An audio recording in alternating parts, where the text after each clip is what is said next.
श्रीमद् भागवतम प्रथम स्कंद अध्याय 5वां। श्री नारद मुनि द्वारा श्री व्यासदेव को श्रीमद् भागवतम के विषय में आदेश। सुतोवाच। इस प्रकार देवर्षि श्री नारद मुनि सुखपूर्वक बैठ गए और मानो मुस्कुराते हुए ब्रह्मर्षि को संबोधित किया। पराशर पुत्र श्री व्यासदेव को संबोधित करते हुए श्री नारद मुनि ने पूछा, क्या आप मन या शरीर को आत्म साक्षात्कार का लक्ष्य मानकर संतुष्ट हो? आपकी जिज्ञासाएं पूर्ण है और आपका अध्ययन भी अच्छी तरह से पूरा हो चुका है। इसमें संदेह नहीं है कि आपने एक महान एवं अद्भुत ग्रंथ महाभारत तैयार किया है, जो सभी प्रकार के वैदिक फलों की विशद व्याख्या से युक्त है। आपने निराकार ब्रह्म विषयक एवं उससे प्राप्त होने वाले ज्ञान को अच्छी प्रकार से लिपिबद्ध किया है। तो इतना सब होते हुए हे मेरे प्रभु, आपने अपने आप को व्यर्थ समझकर निराश होने की क्या बात है? श्रील व्यासदेव ने कहा, आपने मेरे विषय में जो कुछ कहा है वह सब पूर्ण रूप से सत्य है। इन सब के बावजूद मैं संतुष्ट नहीं हूँ। अतएव मैं आपसे अपने असंतोष के मूल कारण के विषय में पूछ रहा हूँ, क्योंकि आप स्वयंभू की संतान होने के कारण अगाध ज्ञान से युक्त व्यक्ति है। हे प्रभु, जो कुछ भी गोपनीय है वह आपको ज्ञात है, क्योंकि आप भौतिक जगत के सृष्टा तथा संहारक एवं आध्यात्मिक जगत के पालक आदि भगवान की पूजा करते हैं, जो भौतिक प्रकृति के 3 गुणों से परे है। आप सूर्य की तरह तीनों लोकों में विचरण कर सकते हैं और वायु की तरह प्रत्येक व्यक्ति के अंदर प्रवेश कर सकते हैं। इसलिए आप सर्वव्यापी परमात्मा के तुल्य है। अतः आपसे प्रार्थना है कि नियमों तथा व्रतों का पालन करते हुए दिव्यता में लीन रहने पर भी मुझ में जो कमी हो उसे ढूंढ निकाले।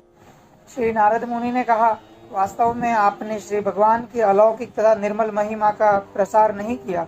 जो दर्शन परमेश्वर की दिव्य इंद्रियों को तुष्ट नहीं कर पाता वह व्यर्थ समझा जाता है। हे महामुनि, यद्यपि आपने धार्मिक कृत्य इत्यादि 4 पुरुषार्थ का विस्तार से वर्णन किया है, किंतु आपने परम भगवान श्री वासुदेव की महिमा का वर्णन नहीं किया है। केवल भगवत महिमा का गुणगान ही संपूर्ण ब्रह्मांड के वातावरण को शुद्ध कर सकता है। जो वाणी श्री भगवान की महिमा का वर्णन नहीं करती, उसे साधु पुरुष को वो के तीर्थ स्थान के समान मानते हैं। परमहंस व्यक्ति दिव्य लोक के निवासी होते हैं, अतः उन्हें ऐसे स्थान में कोई आनंद नहीं मिलता। दूसरी ओर जो साहित्य असीम परमेश्वर के नाम, यश, रूपों तथा दिव्य लीलाओं की दिव्य महिमाओं के वर्णन से पूर्ण है, वह कुछ भिन्न ही रचना है, जो इस जगत की भ्रमित सभ्यता के अपवित्र जीवन में क्रांति लाने वाले दिव्य शब्दों से ओतप्रोत है। ऐसा दिव्य साहित्य, चाहे वह ठीक से न भी रचा हुआ हो, ऐसे पवित्र मनुष्य द्वारा सुना, गाया तथा स्वीकार किया जाता है, जो नितांत निष्कपट होते हैं। आत्म साक्षात्कार का ज्ञान समस्त भौतिक आसक्ति से रहित होने पर भी शोभा नहीं देता।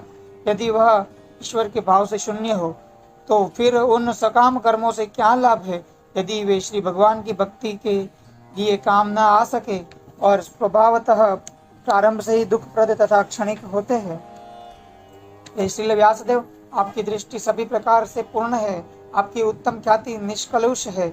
आप अपने व्रत में दृढ़ है और सत्य में स्थित है। अतएव आप समस्त मुनियों मनुष्य को भौतिक बंधन से मुक्त दिलाने के हेतु श्री भगवान की लीलाओं के विषय में समाधि द्वारा चिंतन कर सकते हैं। श्री भगवान से अलग दिखने वाली जिस भी वस्तु का आप वर्णन करना चाहते हो, वह विभिन्न रूपों, नामों तथा परिणामों के रूप में प्रतिक्रिया द्वारा मन को उसी प्रकार आंदोलित करने वाला है, जिस प्रकार आश्रय विहीन नाव को चक्रवात आंदोलन करता है। सामान्य मनुष्यों में भोग करने की स्वाभाविक प्रवृत्ति होती है और आपने धर्म के नाम पर उन्हें वैसा करने हेतु प्रोत्साहित किया है। यह अत्यंत घृणित तथा अत्यंत अनुचित है, क्योंकि वे लोग आपके उपदेशों के अनुसार मार्गदर्शन प्राप्त करते हैं। अतः वे ऐसे कार्यों को धर्म के नाम पर ग्रहण करेंगे और निषेधों की कोई चिंता नहीं करेंगे। परम भगवान असीम है। केवल वही पूर्ण व्यक्ति इस आध्यात्मिक ज्ञान को समझने के हेतु योग्य है, जो भौतिक सुख के कार्यकलापों से विरक्त हो चुका हो। अतः जो मनुष्य भौतिक आसक्ति के कारण सुस्थापित नहीं है, उन्हें आप परमेश्वर की दिव्य लीलाओं के वर्णनों के माध्यम से दिव्य अनुभूति की विधियां दिखलाओ। जिसने भगवान की भक्ति में सेवा में प्रवृत्त होने हेतु अपनी भौतिक वृत्तियों का त्याग दिया है, उसका कभी कभी कच्ची अवस्था में पतन हो सकता है, तो भी उसके असफल होने का कोई खतरा नहीं रहता। इसके विपरीत अभक्त चाहे अपनी वृत्तियों में पूर्ण रूप से रत क्यों न हो, उसे कुछ भी लाभ नहीं होता। जो व्यक्ति वास्तव में बुद्धिमान तथा तत्व ज्ञान में रुचि रखने वाले हैं, उन्हें चाहिए कि वे उस सार्थक अंत के लिए ही प्रयत्न करें जो उच्चतम लोक से लेकर निम्नतम लोक तक विचरण करने से भी प्राप्य नहीं है।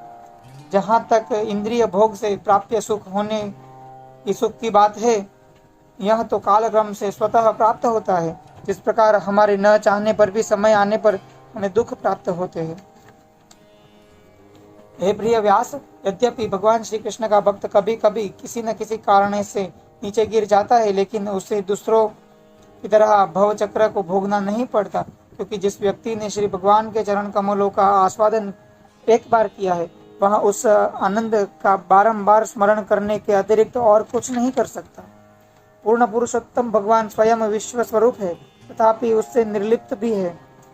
उन्हीं से यह दृश्य जगत उत्पन्न हुआ है, उन्हीं पर टिका है और संहार के पश्चात उन्हीं में प्रवेश करता है। आप इन सबके विषय में जानते हो, मैंने तो मात्र सारांश भर प्रस्तुत किया है।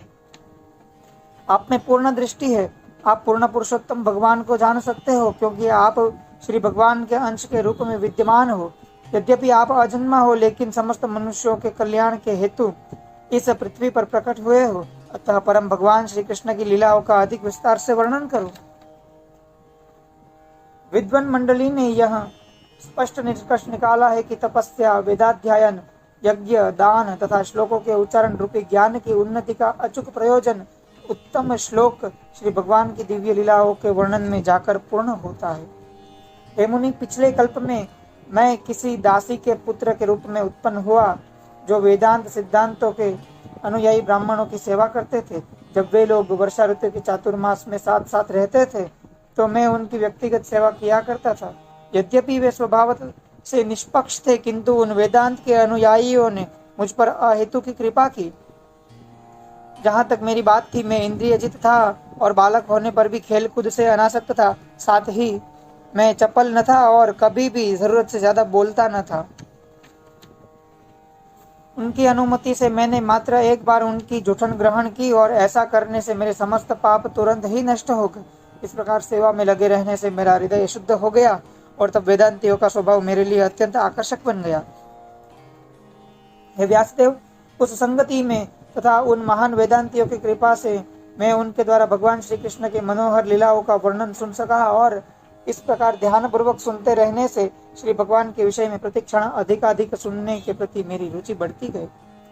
हे महामुनि, जैसे ही मुझे श्री भगवान का आस्वाद प्राप्त हुआ, मेरा ध्यान श्री भगवान का श्रवण करने के प्रति अटल हो गया और जैसे ही मेरी रुचि विकसित हो गई, मुझे अनुभव हुआ कि मैंने अज्ञानतावश ही स्थूल तथा सूक्ष्म आवरणों को स्वीकार किया है, क्योंकि श्री भगवान तथा मैं दोनों ही दिव्य है। इस प्रकार वर्षा तथा शरद दोनों ऋतुओं में मुझे उन महामुनियों से भगवान श्री हरि की निर्मल कीर्ति का निरंतर कीर्तन सुनते रहने का सुअवसर प्राप्त हुआ। जैसे ही मेरी भक्ति का प्रवाह होने लगा कि रजोगुण तथा तमोगुण के सारे आवरण विलुप्त हो गए। मैं उन मुनियों के प्रति अत्यधिक आसक्त था। मेरा आचरण विनम्र था और उनकी सेवा के कारण मेरे समस्त पाप विनष्ट हो चुके थे। मेरे हृदय में उनके प्रति प्रबल श्रद्धा थी। मैंने इंद्रियों को वश में कर लिया था और मैं तन तथा मन से उनकी दृढ़ता से अनुगमन करता रहा। दीन जनों पर अत्यंत दयालु उन भक्ति वेदांतों ने न जाते समय मुझे उस गुह्यतम विषय का उपदेश दिया जो स्वयं श्री भगवान द्वारा निर्देशित है। उस गुह्य ज्ञान से मैं संपूर्ण पदार्थों के सृष्टा, पालक तथा संहारकर्ता भगवान श्री कृष्ण की शक्ति के प्रभाव को स्पष्ट रूप से समझ सका। उसे जान लेने पर कोई भी मनुष्य उसके पास लौटकर उनका साक्षात दर्शन कर सकता है। हे ब्राह्मण व्यासदेव, विद्वानों द्वारा यह निर्धारित हुआ है कि समस्त कष्टों तथा दुखों के निवारण का सर्वोत्तम उपचार यह है कि अपने समस्त कर्मों को पूर्ण पुरुषोत्तम भगवान श्री कृष्ण की सेवा में समर्पित कर दिया जाए। हे श्रेष्ठ पुरुष, क्या उपचारात्मक विधि से प्रयुक्त की गई कोई वस्तु उस रोग को ठीक नहीं कर देती जिससे ही वह रोग उत्पन्न हुआ हो? इस प्रकार जब मनुष्य के समस्त कार्यकलाप श्री भगवान की सेवा में समर्पित होते हैं, तब वही सारे कर्म जो उसके शाश्वत बंधन के कारण होते हैं, कर्म रूपी वृक्ष के विनाशकर्ता बन जाते हैं। इस जीवन में भगवान की तुष्टि के लिए जो भी कार्य किया जाता है, उसे भक्ति योग अथवा श्री भगवान के प्रति दिव्य प्रेम भक्ति कहते हैं, और जिसे ज्ञान कहते हैं वह तो सहगामी कारक बन जाता है। पूर्ण पुरुषोत्तम भगवान श्री कृष्ण के आदेशानुसार कर्तव्य निर्वाह करते हुए मनुष्य निरंतर उनके नामों का तथा उनके गुणों का स्मरण करता है। इस प्रकार वास्तविक दृष्टा वही है जो दिव्य मंत्र मूर्ति पूर्ण पुरुषोत्तम भगवान श्री विष्णु की पूजा करता है, जिसका कोई भौतिक रूप नहीं होता। आइए हम सब भगवान श्री वासुदेव तथा उनके पूर्ण अंश प्रद्युम्न, अनुरुद्ध तथा हर्षण संकीर्तन उनकी महिमा का कीर्तन करें।